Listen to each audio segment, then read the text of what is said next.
బలమును బట్టి సంతోషించుచున్నాడు, నీ రక్షణను బట్టి అతడు ఎంతో హర్షించుచున్నాడు.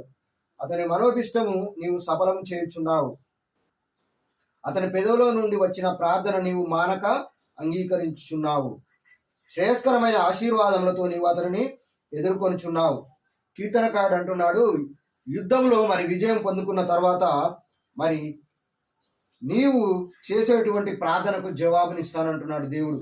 కాబట్టి దావీదు అంటున్నాడు, అయ్యా నా యుద్ధ విజయంలో నువ్వు తోడుగా ఉన్నావు, అందును బట్టి నీకు మహిమను చెల్లిస్తానంటు. 1వ వచనం నుంచి 5వ వచనం వరకు చూసుకున్నట్లయితే యెహోవా మోషేతో ఇట్లా అంటున్నాడు, నేను ఫరో యొక్క హృదయమును కఠినపరుస్తాను, వెళ్ళుము అని చెప్తాడు. అక్కడ చెప్పినప్పుడు అతని పశువుల మీదకి అతని మరి సమస్తము ఏమైతే తెగులు కలగజేస్తానంటున్నాడు.